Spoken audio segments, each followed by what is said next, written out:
Srimad Bhagavad Gita is our sacred scripture. It is a divine guide for human life. In it, Lord Shri Krishna gave Arjuna profound teachings on duty, righteousness, and devotion. These teachings are not only meant for Arjuna, but for the enlightenment of the entire mankind. Srimad Bhagavad Gita teaches us that performing one's duties without attachment is the true form of yoga. It is an eternal message that leads humanity towards self-knowledge, peace, and the supreme truth. Srimad Bhagavad Gita was taught by Shri Krishna to Arjuna in the Kurukshetra battlefield. Bhagavad Gita contains 700 verses that are divided into 18 chapters. In this video, we will begin with the first chapter, Vishada Yoga. Vishada Yoga contains description of setup of war field. Before the start of battle, both the armies of Kauravas and Pandavas stand face to face. Arjuna becomes sentimental by seeing his own relatives standing in both sides of the army. At that moment, Lord Shri Krishna imparts the wisdom of the Srimad Bhagavad Gita to Arjuna, explaining the duty of a Kshatriya. The first chapter of the Gita contains the dialogue between Arjuna and Shri Krishna at this crucial moment. In the beginning of the Kurukshetra battle, both sides are standing facing each other and are ready for battle. Sanjay is explaining happenings in the battlefield to Dhritarashtra. Then Dhritarashtra asks Sanjay, "What are my sons and Pandu's sons doing now in the battlefield of Kurukshetra?" Sanjay tells Dhritarashtra, at the beginning of the war, King Duryodhan saw the strategically positioned army of the Pandavas and went to Dronacharya and spoke to him. "Oh, Acharya, look at the large army of the sons of Pandu, strategically arranged by your wise student and the son of Raja Drupad, Drishtadyumna. In this army there are brave Maharthi kings like Drupda, Satyaki, and Virata, who own big bows and are equal to Bhima and Arjuna in battle. This army also includes Drishtaketu and Chekitana, as well as the mighty Kashiraja, Purujittu, Kunti Bhoja and the great man Shabya. The army of the Pandavas include the brave Yudhamanyu, the mighty Uttamoja, Abhimanyu the son of Subhadra, and the 5 sons of Draupadi. All are Maharathis. Acharya, let me tell you about the important warriors in our party, as well as the generals in my army. Our army includes brave people like you, Guru Dronacharya, Pitamaha Bhishma, Karna and Sangrama Vijikripacharya. Son of Somdatta, Bhurishrava, Ashwathama and Vikarna are also there in our army. There are many other brave heroes who are ready to sacrifice their life for me. All of them are skilled in war and equipped with various kinds of weapons. Our army, protected by Bhishma Pitama, is unlimited, cannot be defeated in any respects. And army, protected by Bhima, is limited and easy to conquer. All of you, remaining firm in your key positions of army and follow Bhishma Pitama leadership without any doubt. Pitamha Bhishma, the oldest of the Kauravas, the bravest, roared like a lion in a high voice and blew the conch shell, which brought joy to Duryodhan's heart. Then the conch shells, the drums, the mridangam, the trumpet, etc., all played together in a terrible way.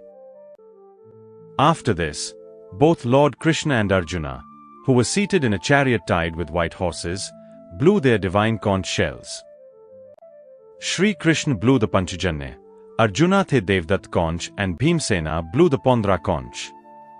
Kunti's elder son Yudhishthir blew the conch called Ananta Vijaya, Nakula and Sahdev blew the conch shells called Sugosa and Mani Pushpaka.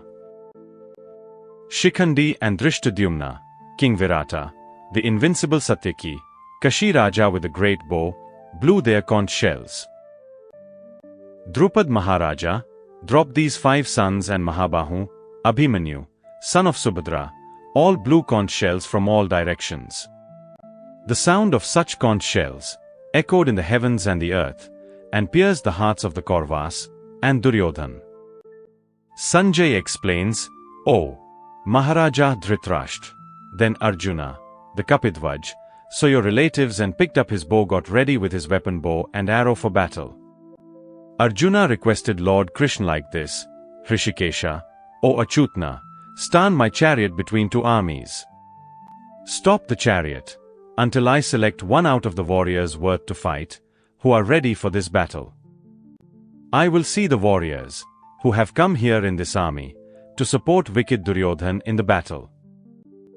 Sanjay is explaining, "Oh, Dhritarashtra, Shri Krishna has placed Arjuna's chariot between the two armies."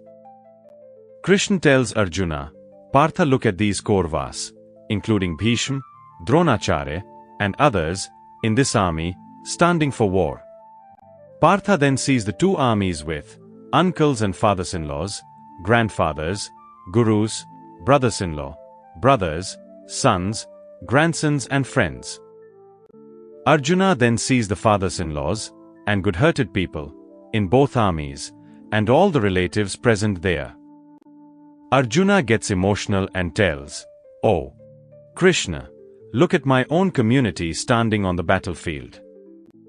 My limbs are decaying, my face is drying up, my body is trembling, seeing my own community.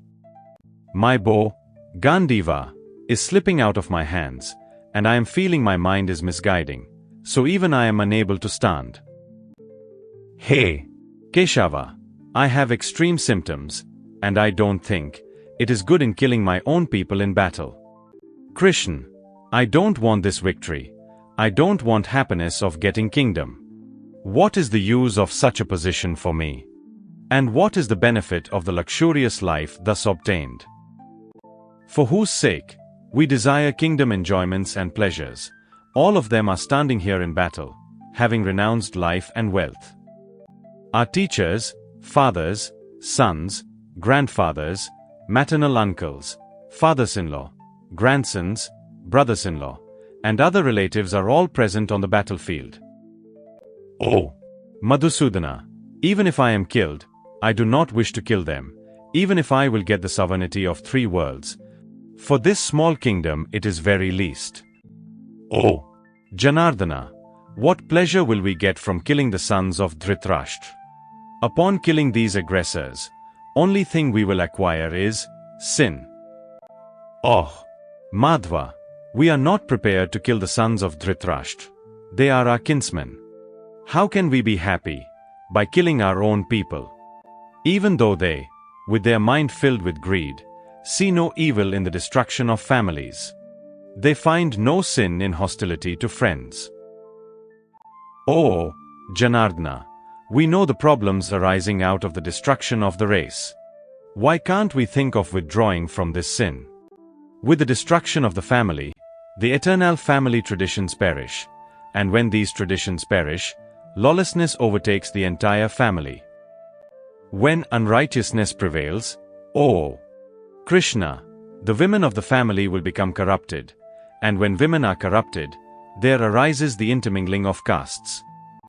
Confusion of castes leads to hell for the family, and for those who destroy the family, their ancestors fall deprived of the offerings of Pinda, the rice and water. By these evil deeds of the destroyers of the family, which cause the intermixture of castes, the eternal family traditions and the caste duties are destroyed. Oh, Janardana, we have heard that those whose family traditions are destroyed dwell in hell for an indefinite period. Alas! How strange it is that we are preparing to commit great sin. Driven by the desire for kingdom and pleasures, we are intent on killing our own kinsmen. Arjuna expresses his preference to be killed unarmed, and without resistance, by the sons of Dhritarashtra, rather than to fight and kill his own relatives, highlighting his deep moral and emotional turmoil.